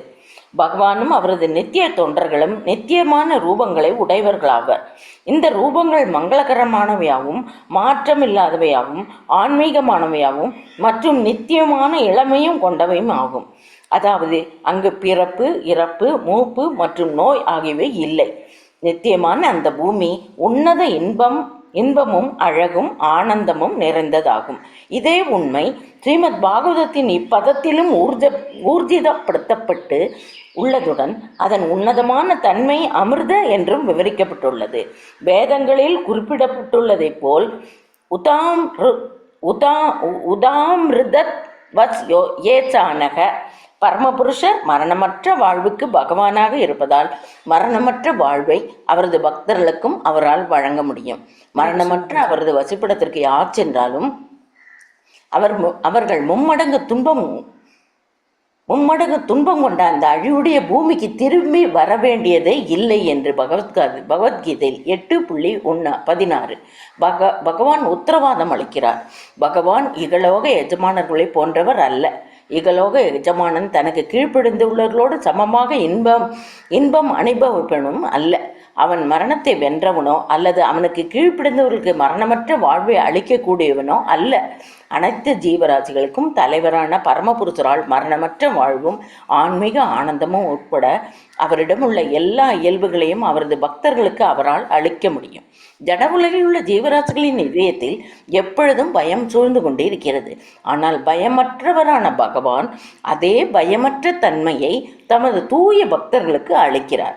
பௌதிக வாழ்வே ஒரு வகையான பயம்தான். ஏனெனில் அனைத்து ஜட உடல்களிலும் பிறப்பு, இறப்பு, மூப்பு மற்றும் நோய் ஆகியவை ஜீவராசியை எப்பொழுதும் பயத்தோடு பிணைத்து வைத்திருக்கின்றன. பௌதீக உலகில் பொருட்களை ஒரு நிலையிலிருந்து மற்றொரு நிலைக்கு மாற்றிக்கொண்டிருக்கும் காலத்தின் ஆதிக்கம் எப்பொழுதுமே உள்ளது. மேலும் அவிகார அல்லது மாற்றமில்லாதவனாக ஜீவராசி இருப்பவனாகையினால் காலத்தின் ஆதிக்கத்தால் விளையும் மாற்றங்களின் காரணமாக அவன் பெருந்துன்பத்தை அனுபவிக்கின்றான். நித்தியமான காலத்தின் மாற்றத்தால் ஏற்படும் விளைவுகள் பகவானின் ராஜ்யத்தில் இல்லை. அதனால் எவ்விதமான பயமும் அங்கு கிடையாது என்பதை ஒருவன் அறிய வேண்டும். ஜட உலகில் ஒருவனுடைய சொந்த உழைப்பின் பயனாக நிலையற்ற இன்பமே ஒருவனுக்கு கிடைக்கின்றது. கடினமான உழைப்பினால் ஒருவன் செல்வந்தனாகலாம். ஆனால் அவ்வாறு சம்பாதித்த இன்பம் எவ்வளவு காலம் நீடிக்கும் என்ற பயமும் சந்தேகமும் எப்பொழுதும் உள்ளது. ஆனால் பகவானின் ராஜ்யத்தில் இன்பத்தின் குறிப்பிட்ட தரத்தை அடைய வேண்டும் என்று ஒருவரும் கவலைப்பட வேண்டியது இல்லை. வேதாந்த சூத்திரங்களில் குறிப்பிட்டிருப்பதை போன்று ஆனந்தமயோ அபியாசாத், உயிர் இயற்கையாகவே ஆனந்தம் நிரம்பியதாகும். ஆன்மீக உலகில் உள்ள ஆனந்தம் எப்பொழுதும் பெருகி கொண்டே இருக்கிறது. குறைவு என்ற கேள்விக்கு இடமில்லை. இது ஜடப்பிரபஞ்சத்தில் காணப்பட முடியாததாகும். ஜனலோக கிரகத்திலும் அல்லது மகர்லோகம் மற்றும் சத்தியலோக கிரகங்களிலும் கூட இது காணப்படாததாகும். ஏனெனில் பிரம்மதேவரும் கூட பலநோக்கு செயல்களின் விதிகளுக்கும் பிறப்பு இறப்பினும் விதிக்கும் கட்டுப்பட்டவர் ஆவார். எனவே இங்கு அது துரத்யய என்று குறிப்பிடப்பட்டுள்ளது. அதாவது நித்தியமான பகவானின் ராஜ்யத்தில் உள்ள ஆன்மீக ஆனந்தத்தை சொர்க்கலோகங்களுக்கும் மேலான உலகங்களுக்கும் செல்லும் தகுதி படைத்தவர்களான சிறந்த பிரம்மச்சாரி அல்லது சந்நியாசிகளாலும் கூட கற்பனை செய்து பார்க்க முடியாது. ஆனால் பகவானின் தெய்வீக கருணையால் அவரது கலப்பற்ற பக்தர்களால் இத்தகைய ஆனந்தம் உண்மையாகவே அடையப்படுகிறது. ஹரே கிருஷ்ண மாதாஜி. தேங்க்யூ. ஹரே கிருஷ்ண. ரொம்ப உற்சாகமா படிச்சீங்க. முழு பொருளையும் நீங்களே படிச்சிட்டீங்க. 2 பேர் படிக்கலாம்னு நினைச்சேன். நன்றி மாதாஜி. சாரி மாதாஜி, நீங்க சொல்லியிருந்தேன். பரவாயில்ல. உங்களுடைய உற்சாகத்தை நான் நடுவுல கட் பண்ண விரும்பல. நல்லா படிச்சீங்க. Thank you Mataji. Thank you Mataji. So ரொம்ப கிளியரான பொருளுரை இல்லையா? இதுக்கு மேல நமக்கு என்ன சந்தேகம் இருக்க முடியும்? பகவானுடைய ஆன்மீக லோகத்தை பத்தின வர்ணனைகளை நம்ம 3rd கேண்டோல வைகுண்ட லோகத்தினுடைய வர்ணனைகளை படிக்கலாம். அப்போ எதனால அந்த லோகங்கள் இந்த மாதிரி நித்தியமான ஆனந்தம், அறிவு இதெல்லாம் கொண்டது அப்படிங்கறத நாம புரிஞ்சுக்கிறது ரொம்ப சுலபமா இருக்கும். ஏன்னா நமக்கு இந்த அனுபவம் கிடையாது. இந்த ஜட உலகத்துல இருக்கிற அனுபவம் எப்படிப்பட்டது அப்படின்னாக்க, கொஞ்ச நேரம் ஒரு விஷயம் நமக்கு இன்பமா இருக்கக்கூடும். ஆனா அதே விஷயம் அடுத்த நிமிஷம் நமக்கு அது துன்பமா மாறிப்படும். எந்த விஷயத்த நாம ரொம்ப இன்பம் நினைக்கிறோமோ அதே செயல் நமக்கு துன்பமா மாறக்கூடிய அனுபவம் தான் நமக்கு இந்த ஜட உலகத்துல இருக்கு. அதனால ஆன்மீக உலகத்தினுடைய நித்தியமான அனுபவம் நமக்கு கிடையாது. நம்ம சாஸ்திரங்கள்ல தான் தெரிஞ்சுக்கணும். சோ இங்க நம்ம பாகவத்துல மட்டும் சொல்லல, பத்ம புராணத்துல இருந்தும் பிரபுபாதர் இதே விஷயங்கள் பத்ம புராணத்திலையும் சொல்லப்பட்டிருக்கு அப்படிங்கிறதுனால அதை நமக்கு எடுத்து சொல்ற. இந்த பிரபஞ்சங்கள் கடுகு போல இருக்கு அப்படிங்கறது நாம அடிக்கடி டிஸ்கஸ் பண்றோம். அதனால இந்த உலகத்துல இதை அடையணும், அதை அடையணும், இதுக்காக முயற்சி பண்ணணும், அதுக்காக முயற்சி பண்ணணும் அப்படிங்கறதெல்லாம் விட்டுட்டு பகவானுடைய பக்திக்காக மட்டுமே நம்ம முயற்சி பண்ணணும். வேற விஷயங்களை நம்ம தோத்து போனா பரவாயில்ல, கஷ்டமா இருக்கும். ஜட உலக விஷயங்கள்ல ஜெயிக்கிறது தான் நமக்கு பெருமையா இருக்கும். ஆனா பரவாயில்ல, தோத்து போகணும் பரவாயில்ல. ஜட உலகத்துல யார் வேணா ஜெயிச்சுட்டு போகும். ஆனா நாம இதுக்காக முயற்சி பண்ணணும், பகவானுடைய பக்தியை அடையறதுக்காக மட்டுமே முயற்சி பண்ணி அதுல பகவானுடைய கருணையினால வெற்றி அடைஞ்சோம் அப்படின்னா நம்முடைய வாழ்க்கை வெற்றிகரமா இருக்கு. சோ இந்த பொருள்களில் உங்களுக்கு வேற ஏதாவது சந்தேகம் இருக்கா? ரொம்ப தெளிவா கொடுத்திருக்காரு பிரபுபாதர். இதுல நம்ம எதுவும் சந்தேகம் இருக்கிற மாதிரி எனக்கு தெரியல, கிளியரா இருக்கு. யாராவது கேட்கலாம். பாதேஷு சர்வபூதானி புருஷக ஸ்திதி பதோ விதுகு அமிர்தம் க்ஷேமம் அபயம் திரிமூர்த்னோ அதாயினோத்தசு. எதில் எல்லா ஜீவராசிகளும் உயிர் வாழ்கின்றனவோ அந்த 4 ஒரு பகுதி கொண்ட பகவானின் சக்தியில் எல்லா பௌதிக செல்வங்களும் குறைகின்றன. மரணம், பயம், முதுமை மற்றும் நோய் ஆகிய கவலைகளிலிருந்து விடுபட்டுள்ள பகவானின் ராஜ்யம் 3 உயர் கிரக அமைப்புகளுக்கும் பௌதிக அடுக்குகளுக்கும், அதாவது திரை அப்பாற்பட்டதாகும். அதுல ஒரே ஒரு பொருளுரையில ஒரு பாயிண்ட கிளாரிஃபை பண்ணலாம். என்ன அப்படின்னா, காலத்தை பத்தின விஷயம். இங்க காலம் எல்லாத்தையும் மாற்றக்கூடிய தன்மையுடையதா இருக்கு. 4 மணிக்கு ஆரம்பிச்சப்போ இருந்த சூழ்நிலை 5 மணிக்கு நமக்கு முடியும் போது இருக்காது. ஏதாவது ஒண்ணு மாறி இருக்கும். காலத்தினுடைய மாற்றம் அப்படிங்கிறது நம்மளால தவிர்க்க முடியாது. ஆன்மீக உலகத்திலேயும் காலம் இருக்கு, அதனுடைய ஆதிக்கம் கிடையாது. பகவானுடைய அஷ்டகாலியெல்லாம் அங்கேயும் நடக்குது. அங்கேயும் பகல், இரவு, நடுப்பகல் எல்லாமே இருக்கு. ஒவ்வொரு நேரம் பகவான் ஒவ்வொரு விதமான லீலைகள் செய்யறார். பகவானுடைய அஷ்டகாலிய லீலான்னு பேரு. ஒவ்வொரு லீலைகளை செய்யறார். ஆனா அங்க காலத்தினுடைய ஆதிக்கம் கிடையாது. இங்க காலம் என்ன செய்யுது? நம்மளுடைய ஆயுளை குறைக்கிறது. அங்க காலத்தினால ஆயுளை குறைக்க முடியாது. இங்க காலம் பொருள்களை சிதைக்கிறது. அங்க வந்து அந்த சிதைவுங்கிறது கிடையாது. நினைச்சு பாருங்க. நீங்க வந்து ஒரு என்ன விருப்பமோ நமக்கு 5 ரசங்கள்ல நமக்கு பகவானுக்கு சேவை செய்யறதுல என்ன விருப்பமோ சாந்த, தாசிய, சக்கிய, வாத்சல்ய, மாதுரிய இந்த ரசங்கள்ல எந்த ரசத்துல நாம இருப்போமோ தெரியாது. ஆத்மாவுக்கு என்ன மாதிரியான உறவு முறை நமக்கும் பகவானுக்கு இருக்குங்கிறது இப்ப நமக்கு தெரியாது. ஆனா ஒரு உதாரணத்துக்கு வச்சுக்கோமே, ஒரு 5-6 வயசு மஞ்சரிகளா நம்ம இருந்தோம் அப்படின்னாக்க அந்த 5-6 வயசுக்கு வந்து எப்பவுமே கோடான கோடி வருஷங்கள் ஆனாலும் அப்படியே இருக்கும். அந்த நிலை மாறவே மாறாது. அதுதான் ஆன்மீக உலகம். ஆனா இங்கே ஒரு க்ஷணமும் இதனுடைய ஆயுள் வருந்துட்டே வரும். அங்க போயிட்டோம் அப்படின்னா அதே நிலையில நம்ம எப்பவுமே பகவானுக்கு நித்தியமா சேவை செஞ்சுக்கிட்டே இருக்கேன்.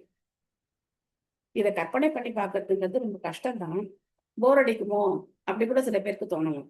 ஒரே மாதிரி இருந்தா போர் அடிக்குமோ அப்படிலாம் தோணணும். அதெல்லாம் கிடையவே கிடையாது.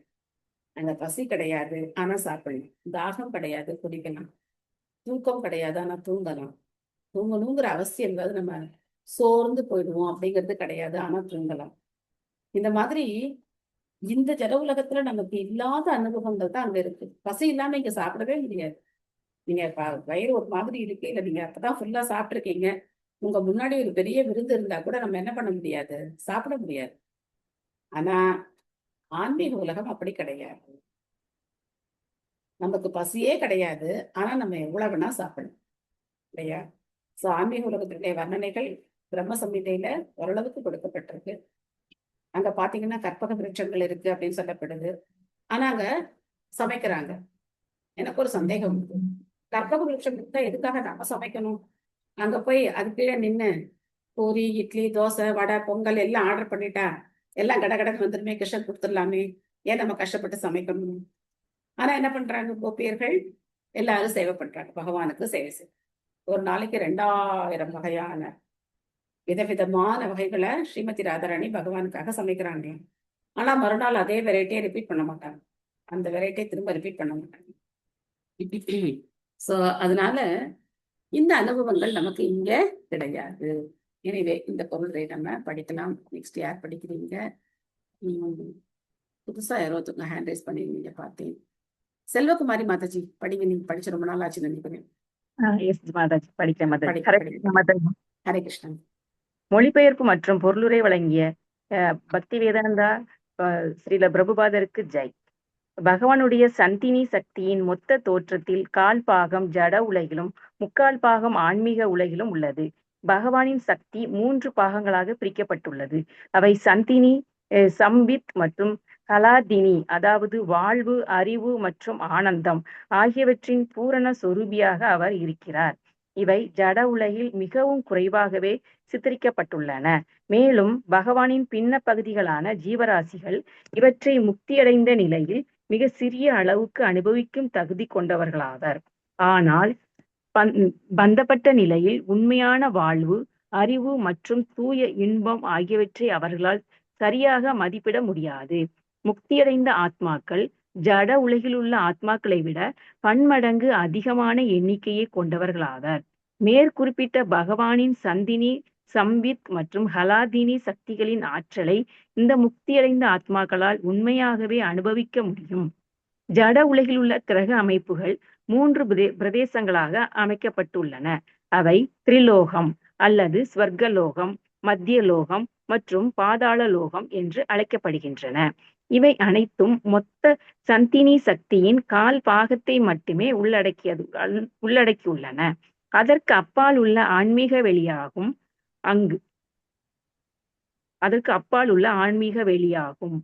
அங்கு 7 ஜட திரைகளுக்கு அப்பால் வைகுண்ட லோகங்கள் உள்ளன. திரிலோக கிரக அமைப்புகளின் நித்திய வாழ்வு, பூரண அறிவு மற்றும் பூரண ஆனந்தம் ஆகியவற்றை ஒருவனால் அனுபவிக்க முடியாது. 3 மேல் கிரக அமைப்புகள் சாத்வீக கிரகங்கள் என்று அழைக்கப்படுகின்றன. ஏனெனில் அவை நீண்ட ஆயுளுக்குரிய வசதியை வழங்குவதுடன் அதற்கேற்ற விகிதத்தில் நோய், முதுமை மற்றும் பய உணர்வு ஆகியவற்றிலிருந்து விடுதலையையும் அளிக்கின்றன. பெரும் முனிவர்களும் துறவிகளும் ஸ்வர்கலோகங்களுக்கும் அப்பாலுள்ள மகர்லோகத்திற்கு உயர்த்தப்படுகின்றனர். ஆனால் அதுவும் கூட அறவே பயமில்லாமல் இருப்பதற்குரிய இடமல்ல. ஏனெனில் கல்ப முடிவில் மகர்லோகம் அழிக்கப்படுகிறது. அதன் வாசிகள் இன்னும் உயர்ந்த கிரகங்களுக்கு பிரயாணம் செய்ய வேண்டியுள்ளது. இருப்பினும் அக்கிரகங்களிலும் கூட ஒருவரும் மரணத்திலிருந்து தப்ப முடியாது. அங்குள்ள சூழ்நிலைக்கு ஏற்ப ஆயுள், அறிவு மற்றும் ஆனந்தம் ஆகியவை அதிகரிக்க கூடும். ஆனால் உண்மையான இறப்பின்மை, பயமின்மை, முதுமை மற்றும் நோய் போன்றவைகளிலிருந்து விடுதலை ஆகியவை ஜடவெளியின் திரைகளுக்கு அப்பால் மட்டுமே சாத்தியமாக கூடியவையாகும். இவைகள் விராட் புருஷரின் தலை மீது அமைந்துள்ளன. அதாயி மூர்த்தசு. Hare Krishna Mataji. Hare thank you Krishna, Mataji. Thank you ma'am. So இந்த 3 சக்திகளை பத்தி நாம ஏற்கனவே டிஸ்கஸ் பண்ணியிருக்கோம். சந்தினி, சம்பித், ஹலாதினி. சந்தினி சக்தி அப்படிங்கிறது பலராமர். ஹலாதினி சக்தி ஸ்ரீமதி ராதாராணி. சந்தினி சக்தி மூலமா எல்லா பிரபஞ்சங்களையும் பலராமர் தாங்கி இருக்கார். அது மட்டும் இல்லாம பலராமர் தான் பகவானுடைய எல்லா சேவைகளிலும் ஈடுபட்டிருக்கார். ஒரு ஒரு பாசனம் கூட வரும்னு நினைக்கிறேன். நின்றால் குடையாய், அமர்ந்தால் வரும், பாதுகையாய், எல்லாமே இருக்கிறது பலராமர் தான். அப்ப பகவான் வெளியில கிளம்புறார் அப்படின்னா அவருக்கு உடனே நம்ம என்ன பிடிக்கிறோம்? கொடை பிடிக்கிறோம் இல்லையா? அந்த கொடை பலராமர் தான். அவருடைய பாதுகைகள் பலராமர் தான். அவர் அனந்த சேஷன் மேல படுத்திருக்காரு, அவரும் பலராமர் தான். அவர் உட்கார்ந்துருந்தா சிம்மாசனமா இருக்காரு, அவரும் பலராமர் தான். இந்த மாதிரி நாம பயன்படுத்துற பூஜைக்கு பயன்படுத்துற எல்லா பொருட்கள், மிருதங்கம், படிக்கிற புஸ்தகங்கள், அதுக்கப்புறம் ஆரத்தி பண்ணக்கூடிய தட்டு, பகவானுக்கு நிவேதனம் பண்ணக்கூடிய தட்டு, கிண்டம், எல்லாமே பலராமர் தான். அதனால அந்த பொருட்களை நாம எப்படி கையாளணும் அப்படின்னா, கீழே தரையில நம்ம கால் பண்ற இடங்கள்ல வைக்கக்கூடாது, காலால எதையும் எட்டி உதைக்கக்கூடாது, கால் பண்ற மாதிரி எதையும் வைக்கக்கூடாது. அதே மாதிரி தகுந்த மரியாதையோட அதை நாம என்ன பண்ணணும்? மெயின்டைன் பண்ணணும். அதுக்குன்னு தனி இடம். நாம சாப்பிட்ற தட்டோட பகவானுக்கு பூஜை பண்ற தட்டை கலக்கக்கூடாது. தனியா வீட்டுல நமக்கு என்ன வசதி இருக்கோ அந்த வசதிக்கு ஏற்ற மாதிரி அவருக்குன்னு தனியா ஒரு இடத்த ஒதுக்கணும். அவ்வளவுதான். தனியா அந்த தட்டு, அந்த கிண்ணங்கள்லாம் வைக்கிறதுக்கு தனியா ஒரு இடம். அதே மாதிரி சாமரம், பகவானுக்கு துவைக்கிற துணி, கர்ச்சீப்பு, அதெல்லாம் நம்ம துணியோட சேர்த்து துவைக்க கூடாது. அதை நம்ம கிச்சன்லயே நம்ம கையால சின்னதா அப்படி அலசி அங்கேயே நம்ம காய போட்டு அப்படி மெயின்டைன் பண்ணிக்கணும். அந்த மாதிரி எந்த சின்ன பொருள்ல இருந்து இத்தனை பெரிய பிரபஞ்சம் வரைக்கும் எல்லாமே பலராமர் தான். பகவானுடைய சேவைக்காக நம்ம எதையெல்லாம் பயன்படுத்துறோமோ அது எல்லாமே பலராமருடைய சந்தினி சக்தி தான். சோ அப்படி இருக்க ஹலாதினி சக்தி, ஆனந்த சக்தி, ஸ்ரீமதி ராதாராணி. சம்பித் சக்தி அப்படிங்கிறது நித்தியமான தன்மையை கொண்ட சக்தி. ஆக பகவானுடைய இந்த 3 சக்திகள் எல்லா இடத்துலயும் ஞாபகம் பண்ணி இருக்காங்க. ஆனா நாம எந்த சக்தியில அடைக்கலம் எடுத்துக்கிறோம் அப்படிங்கிறத பொறுத்து தான் இருக்கு. சோ போன பொருளுரையில ரோபா சொல்லியிருந்தார், இந்த பௌதிக உலகத்துல ஒரு எஜமான அவர்கிட்ட இருக்கிற எதையும் நாம கொடுக்க மாட்டார். பெரிய என்ன கம்பெனி வச்சுக்கலாம்? பெரிய ஆப்பிள் கம்பெனி வச்சுக்கலாமா? பெரிய நிறுவனங்கள், மிகப்பெரிய உலகினுடைய வர்த்தக நிறுவனங்கள் இருக்கு இல்லையா? அந்த கம்பெனியுடைய முதலாளி அவர் அனுபவிக்கிற எல்லா விஷயங்களையும் நம்ம கொடுத்துருவாரா? அந்த கம்பெனில வேலை செய்யற ஒருத்தர் கொடுப்பாரா? ஆனா மாதாஜி விட்டு விட்டு கேக்குறது மாதாஜி, என்னன்னு தெரியல. விட்டு விட்டு கேக்குறது. ஹரே கிருஷ்ணா, ஹரே கிருஷ்ணா, கிருஷ்ண கிருஷ்ணா ஹரே ஹரே, ஹரே ராம ஹரே ராம, ராம ராம ஹரே ஹரே. இப்ப கேக்குதா? கேக்குது மாதாஜி. ஓகே மாதாஜி இப்ப கேக்குதா? ஆனா ஏற்கனவே சொன்னது வாய்ஸ் பிரேக் ஆயிடுச்சு. எக்ஸாம்பிள் அந்த நீங்க சந்தினி சக்தி அந்த சொல்லும் போதே கொஞ்சம் பிரேக் ஆகி வந்துருச்சுங்க மாதாஜி. ஆஹா. சோ இந்த 3 சக்திகளும் எல்லா இடத்துலயும் வியாபகமா இருக்கு. பகவானுடைய ஆன்மீக உலகத்திலயும் இந்த சக்திகள் இருக்கு, பௌதிக உலகத்திலயும் இந்த சக்திகள் இருக்கு. நாம எப்படி அடைக்கலம் எடுத்துக்கிறோமோ அதை பொறுத்து தான் நம்மளால அதை உணர முடியும். இப்ப நம்ம கீர்த்தன் பாடும்போது சந்தினி சக்தியை நாம என்ன பண்றோம்? அடைக்கலம் எடுத்துக்கிறோம். பகவத்கீதை, பாகவதம் படிக்கும்போது, நாம ஜபம் பண்ணும்போது.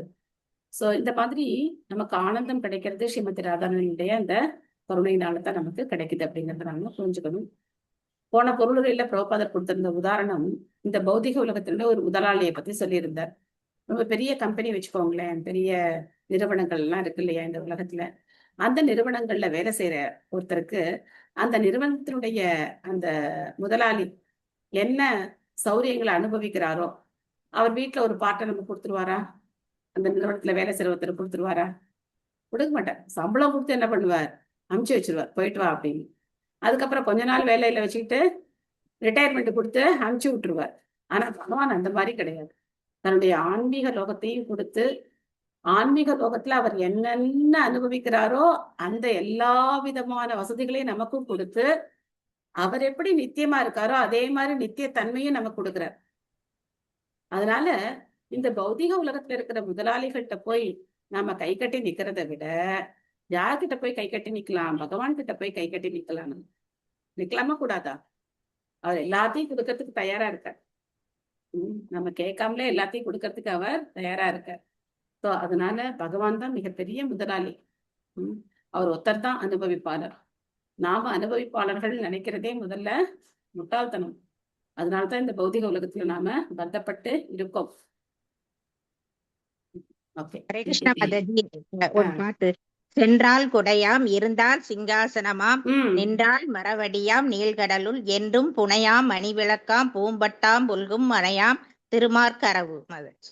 ஓகே ஓகே மாதாஜி, நீங்க குரூப்ல போட்டு விடுங்க மாதாஜி. தேங்க்யூ மாதாஜி. ஸோ இந்த பாசுரம் போட்டு விடுறேன் மேடம். எனக்கு இந்த பாசுரம் ஃபுல்லா தெரியாது. ரொம்ப தேங்க்ஸ் மாதாஜி. பாதாஸ்திரயோ பகிஷ்சாசன் அப்ரஜானாம் ய ஆஷ்ரமாக அந்தஸ்திரிலோக்யாஸ்து அபரோ கிருஹமேதா பிருகத் பிரதக. பகவானின் சக்தியில் 3/4 பாகத்தை கொண்ட ஆன்மீக உலகம் இந்த ஜட உலகிற்கு அப்பால் அமைந்துள்ளது. அது பிறப்பற்றவர்களுக்குரிய உலகாகும். குடும்ப வாழ்வில் பற்றுடையவர்களும் பிரம்மச்சரிய விரதத்தை முறையாக பின்பற்றாதவர்களுமான பிறர் 3 ஜட உலகங்களிலேயே வாழ வேண்டும். ஸோ பெரிய பொருளுடைய அரசியல் நம்ம தான் படிக்க முடியும்.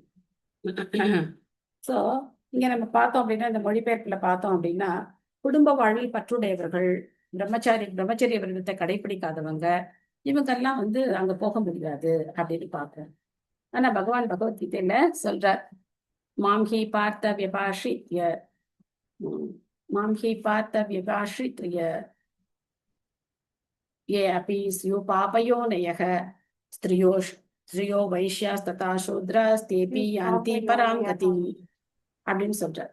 சோ பெண்கள், சூத்திரர்கள், பாவமான குடும்பத்துல பிறந்தவங்க, இவங்க எல்லாமே என்ன அடைய முடியும், வைஷ்யர்கள் இவங்க எல்லாமே என்ன அடைய முடியும் அப்படின்னு சொல்றார். அர்ஜுனன் ஒரு கிரகஸ்தர். இங்க நம்ம பாக்குறோம், நம்மளுடைய பரீட்சித் மகாராஜர் ஒரு கிரகஸ்தர். இந்த மாதிரி பல கிரகஸ்தர்களா இருந்தவங்களும் பகவானை அடைஞ்சிருக்காங்க. ஆனா அந்த கிரகஸ்த வாழ்க்கையை எப்படி வாழணுங்கிறதான் அங்க இருக்கிற முக்கியமான ரகசியம். கிரகஸ்த வாழ்க்கைய பகவானுடைய பக்திக்காக ஆணும் பெண்ணும் இணைந்து பகவானை மையமா வச்சு குடும்பம் நடத்துனாங்க அப்படின்னா அதுல எந்த தவறும் கிடையாது. அப்போ அந்த அந்த குடும்பம் அப்படிங்கிறதே ஒரு வைகுண்டம் தான். அந்த குடும்பத்துல எப்பவுமே நாம ஜபம் ஒழிச்சுக்கிட்டு, அந்த குடும்பத்துல பகவானை பத்தின வர்ணனைகள் இருந்து, ஒருத்தருக்கு ஒருத்தர் பகவானை பத்தி பேசிக்கிட்டு, உழைப்பு, சம்பாதிக்கிறது, தொழில் எல்லாமே நம்ம செய்யலாம். நமக்கு என்ன விதிச்சிருக்கோ அந்த கடமைகளை நம்ம செஞ்சுக்கிட்டு, அதை எல்லாமே பகவானுடைய பக்திக்கு நம்ம சாதகமா பயிற்சி பண்ணோம் அப்படின்னா கண்டிப்பா நாம பகவானை ஸோ இதோட நம்ம இங்க ஸ்டார்ட் பண்ணிக்கலாம். நாளைக்கு அந்த பொருளுரையை நாம படிப்போம். இப்போ உங்களுக்கு ஏதாவது கேள்விகள், கருத்துக்கள், சந்தேகங்கள்?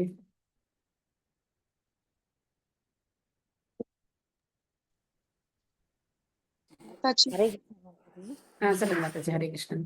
மாதாஜி, எனக்கு இந்த 11th இதுல ஒரு சின்ன சந்தேகம் அப்பயே கேட்க முடியல. அதாவது குறிப்பிட்ட இருங்க படிச்சிடுறேன் மாதாஜி அந்த இடம் மட்டும். இச்சமயத்தில் அந்த 11வது ஸ்லோகம், இச்சமயத்தில் சிறிய பிரளயம், அழிவு ஏற்பட்டு பெரும் சமுத்திரங்கள் போன்றவைகளும் பிரம்மலோகம் வரையுள்ள குறிப்பிட்ட பிரம்மாண்டத்தை சேர்ந்த எல்லா ஜீவராசிகளும் விராட் புருஷரின் வயிற்றுள் இளைப்பாறுகின்றன அப்படின்னு. இந்த விராட் புருஷ வயிறுங்கிறது காரண கடல படுத்திருக்கிற விஷ்ணு வயிற்றுக்குள்ளன்னு நினைச்சுக்கலாமா நம்ம? ஆமா, அப்படிதான். அவர்கிட்ட தானே மாதாஜி எல்லாம் ஒடுங்கி போகுது.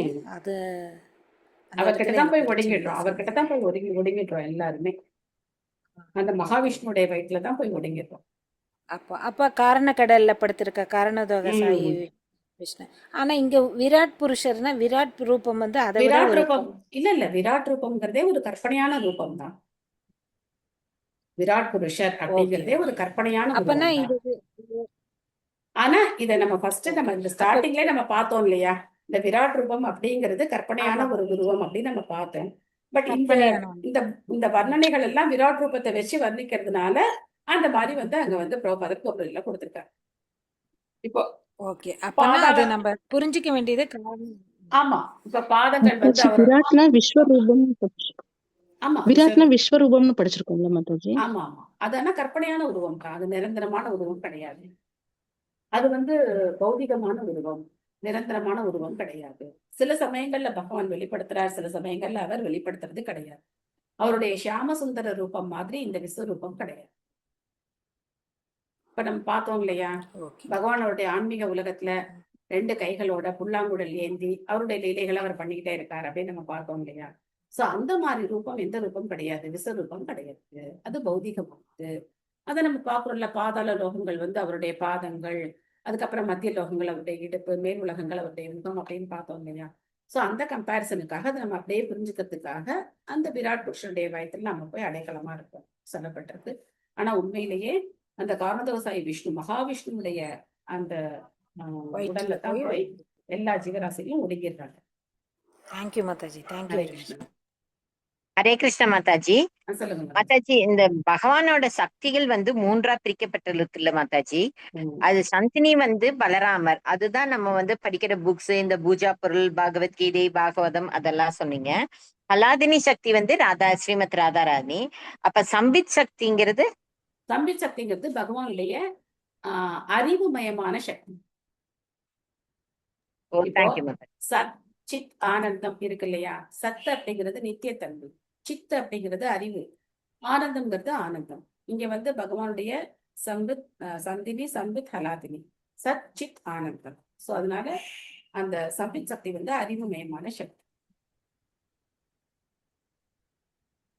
பகவான் எல்லாத்தையும் கொடுக்கிறார், ஆனா இந்த படைக்கிறது அழிக்கிறது மட்டும் அவர் யார்கிட்டையும் கொடுக்கறது இல்லை, அவரே தான் வச்சிருக்கார். அவருடைய லோகத்தையே நமக்கு கொடுக்கிறார், அவருக்கு உண்டான ரூபம் மாதிரியே பக்தருக்கு கொடுக்கிறார். கேக்குதா? Yes Mataji, yes Mataji. மாதாஜி. அது எல்லாத்தையும் கொடுக்கிறார், ஆனா இந்த படைக்கிறது காக்குறது அழிக்கிறது மட்டும் அவர் யார்ட்டையும் கொடுக்கறது கிடையாது. அந்த டிபார்ட்மெண்ட்டை மட்டும் அவரே வச்சிருக்காரு. அவரே வச்சு அவரே நம்மள படைச்சு மெயின்டைன் பண்ணி அழிச்சு அந்த காரியங்களை அவரே. சோ எல்லாத்தையும் நம்ம கொடுத்தாலும் அவருக்குன்னு பர்சனலா பிரைவேட்டா சில காரியங்களை பகவான் வச்சிருக்காரு. அதை அவர் யாருக்கும் என்ன பண்றது கிடையாது, கொடுக்கறதே கிடையாது. சோ அதையும் நாம தெரிஞ்சுக்கணும். அங்க போனா நம்ம கடவுள் ஆயிடலாம் அப்படின்னு நினைக்க முடியாது, கடவுள்லாம் ஆக முடியாது. அங்க போனாலும் நம்ம சேவகன், தொண்டன், அங்க போனாலும் நம்ம ஜீவராசி, தடஸ்த சக்தி தான். நம்ம இந்த சந்தினி ஹலாதினி சக்தியெல்லாம் மாற முடியாது, நம்ம எப்பவுமே தடஸ்த சக்தி தான். அதை நம்ம நல்லா புரிஞ்சுக்கணும். வைகுண்டம் போயிட்டா நான் கடவுள் ஆயிடலாம் அப்படிலாம் நம்ம நினைக்கவே கூடாது. அப்படி நினைச்சாலே எங்க போக முடியாது, வைகுண்டம் போக முடியாது. சேவகனா இருக்கணும், தொண்டனா இருக்கணும் அப்படிங்கிற நினைச்சிருந்தாக்கா நம்மளால வைகுண்டம் போக முடியும். வேற ஏதாவது கேள்விகள் இருக்கா? Okay, thank you. ஹரே கிருஷ்ணா. ஹரே கிருஷ்ணா மாதாஜி. மகாபிரளயம். சொல்லுங்க மாதாஜி. மாதாஜி, மாதாஜி தேங்க்யூ. மாதாஜி எனக்கு சொல்லுங்க. மகாபாரதத்துல இருந்த சந்தேகம் கேட்கலாமா? இருங்க, முதல்ல நம்ம அகிலா மாதாஜி ஏதோ ஒரு சந்தேகம் கேக்குறாங்க. கேட்கவா மாதாஜி? அகிலா மாதாஜி ஒரு சந்தேகம் கேக்குறாங்க, முடிச்சுட்டு வரேன். இல்ல சொல்லுங்க. மகாபிரளயம். ஹரே கிருஷ்ணா மாதாஜி. மகாபிரளயம் முடிஞ்ச உடனே எங்க போய் சேருவோம்? அப்பயும் பகவான் கிட்டதானா எப்படி? அப்பவும் அவரோட வயத்துல தான் இருப்போம், அவரோட வயத்துல இருப்போம். அவர் திரும்ப ஒரு மூச்சு விடும்போது, திரும்ப பிரபஞ்சங்கள் வரும்போது நம்முடைய முந்தைய கர்மாவை நம்ம எங்க விட்டோமோ அதுக்கு ஏத்த மாதிரி ஒரு பிறவி நமக்கு கிடைக்கும். Okay, thank you. Hare Krishna. Thank you. Mataji நேத்து பார்த்தோம்ல மாதாஜி, மகாபிரளயம் முடிஞ்ச பிறகு, முழு பிரளயம் முடிஞ்சதுக்கு அப்புறம் மகாவிஷ்ணு அவங்க வயிற்றிலேயே ஆயிரக்கணக்கான ஆண்டுகள் இருந்துட்டு அதுக்கப்புறம் திரும்ப வருவாங்கன்னு சொல்லி, ரெஸ்ட் எடுப்பாங்கன்னு சொல்லி. ஆமா. ஹேமலதா அது முழு மாதாஜி. பிரளயமா மாதாஜி? அது அதாவது நான் இந்த கிளாஸ்ல ஆரம்பத்துல இருந்தே பல தடவை சொல்லிட்டேன், 2 விதமான பிரளயங்கள். பிரம்மாவோட இரவுல ஒரு பிரளயம், பிரம்மாவோட ஆயுள் முடியும் போது ஒரு பிரளயம். பிரம்மாவோட ஆயுள் முடியும் போது பிரம்மலோகம் வரைக்கும் அழிஞ்சு போயிடுது, அதுதான் மிகப்பெரிய பிரளயம். ஆனா பிரம்மாவோட ஒரு பகல் முடிஞ்சு இரவு ஆரம்பிக்கும் போது ஒரு பிரளயம் ஏற்படுது, அது வந்து சொர்க்கலோகங்கள் வரைக்கும் அழியுது, கீழே இருக்கிற லோகங்கள்லாம் அழிஞ்சு போயிடுது. இந்த ஜனலோகம், மகரலோகம், தப்போலோகம், சத்தியலோகம் எல்லாம் அப்படியே இருக்கும். ஸோ மகரலோகம் கூட அழிஞ்சு போகலாம் சில சமயங்கள்ல. அது வந்து அந்த இதுக்கு உட்பட்டது. இங்க பிரபுபாதர் இந்த பொருள் மகரலோகமும் அழிஞ்சு போகும் அப்படின்னு கொடுத்திருக்கார். ஸோ அந்த மாதிரி ஆனா பிரம்மலோகம் அழியாது, பிரம்மலோகம் வரைக்கும் அப்படியே இருக்கும். அதனால இந்த 2 பிரளயங்கள் ஏற்பட்டுக்கிட்டே இருக்கு. பிரம்மாவோட நாள்ல இரவுல ஒரு பிரளயம், பிரம்மாவோட ஆயுள் 100 வருடம் முடியும் போது ஒரு பிரளயம். அதுதான் அந்த பிரளயம் தான் மகா பிரளயம்னு சொல்லப்படும். இந்த 2 பிரளய காலத்திலையும் ஜீவராசிகள் முக்தி அடையாதவங்க கர்ப்பதோசாய் விஷ்ணுடைய உடல்ல தான் போய் அடைக்கலம் எடுத்துக்கிறாங்க. ஓகே, ஹேமலதா மாதாஜி.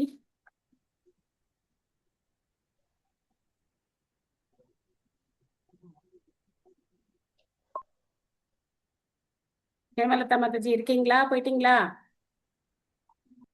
அன்மியூட் பண்ணிக்கோங்க. மாதாஜி ஹரே கிருஷ்ணா. ஹரே மாதாஜி கிருஷ்ணா. மாதாஜி மகாபாரதத்துல எனக்கு ஒரு 2 சந்தேகம் இருக்கு மாதாஜி. மாதாஜி இப்ப காந்தாரின்றவங்க வந்து அம்மா அவங்க 6 மாதாஜி 100ன்றாங்க.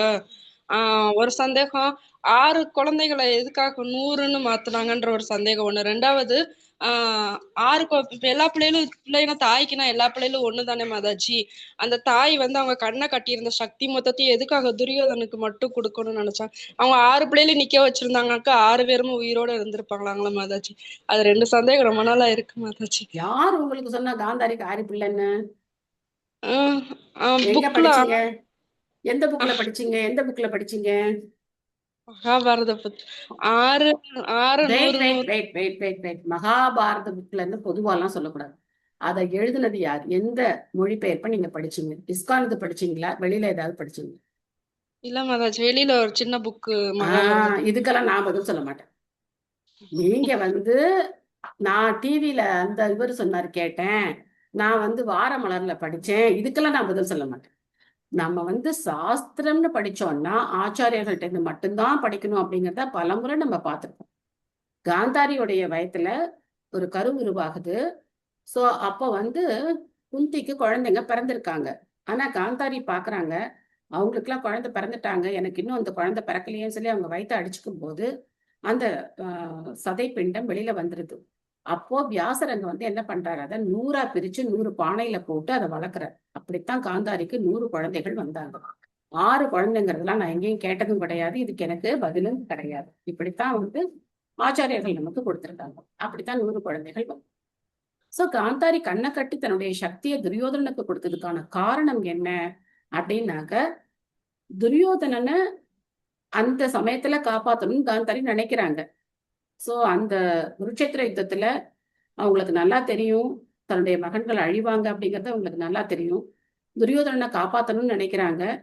ஆனா அப்பவும் கிருஷ்ணர் ஒரு ட்ரிக் பண்ணி என்ன பண்றார், அம்மா முன்னாடி போற, இப்படியே அம்மனமா போவ, ஒரு துண்டாவது கட்டிட்டு போக மாட்டியா அப்படின்னு சொல்லி அங்கே என்ன பண்றார், ஒரு துண்டை கட்ட வச்சு துரியோதனனை அம்மா முன்னாடி அனுப்புற.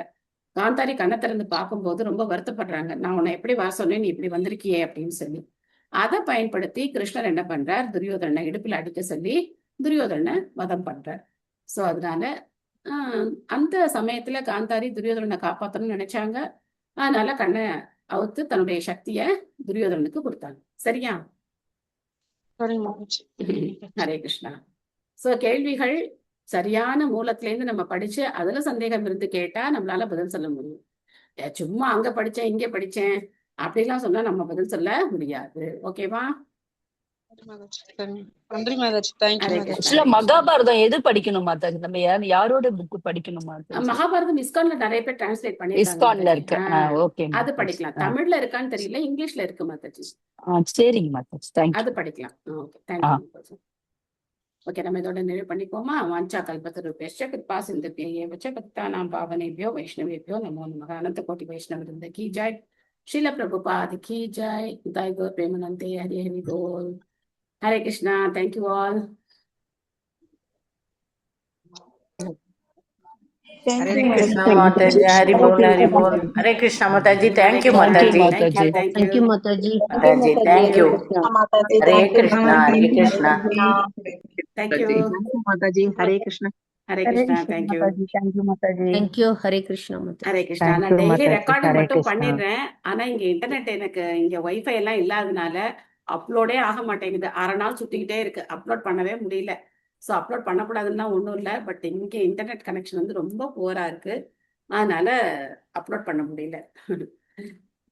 பார்க்கலாம். ஏன்னா இந்த சிருஷ்டி மட்டும் நம்ம 2-3 தடவை கேட்கணும் மாதாஜி, அதனாலதான் எல்லாமே நான் சிருஷ்டி ரெக்கார்ட் மட்டும் பண்ணிட்டு கொஞ்சம் டெய்லி ரெக்கார்ட் பண்றேன், பட் சரிங்க. அப்லோட் பண்ண முடியல. என்ன பண்றது? சரிங்கம்மா. தேங்க்யூ. மாதாஜி நீங்க மாயாப்பூர் வந்ததும் பண்ணிடுவீங்களா மாதாஜி? கண்டிப்பா பண்ணிடுவேன் மாதாஜி. எல்லாத்தையும் வந்து அப்லோட் பண்ணிடுறது, ரெக்கார்ட் பண்ணி தான் வச்சிருக்கேன். ரெக்கார்டிங்லாம் பண்ணாம இல்லை, டெய்லி ரெக்கார்ட் பண்ணிடுறோம், பட் அப்லோட் பண்ண முடியாம இருக்கு. எங்களுக்கு சந்தேகம் வரும்போது அந்த பார்ட்டை போட்டு கேக்குறோம் போட்டு மாதாஜி. கேட்கலாம். படிக்க ஆனா இது வந்து சாப்டர் போட்டு போட முடியாது, டேட் போட்டு போட்டுறணும். டேட் போட்டுட்டா நீங்க அந்த எந்த டேட்ல வேணுமோ அந்த டேட்ல வந்து நீங்க நாங்க பாத்துக்கலாம். புக்ல டேட் போட்டு வச்சிருக்கோம் டேட் மாதாஜி. போட்டுக்கிறோம் மாதாஜி. ஓகே நாங்க ஓகே டேட் ஓகே ஓகே, போடுறோம் டெய்லி. Super super super. அந்த டேட்ல நீங்க கேட்டுக்கலாம். Okay, thank you. தேங்க்யூ எழுதி மேம். கொடுத்துறேன். ஹரே கிருஷ்ணா ஹரே கிருஷ்ணா கிருஷ்ண கிருஷ்ண ஹரே ஹரே, ஹரே ராம ஹரே ராம ராம ராம ஹரே ஹரே.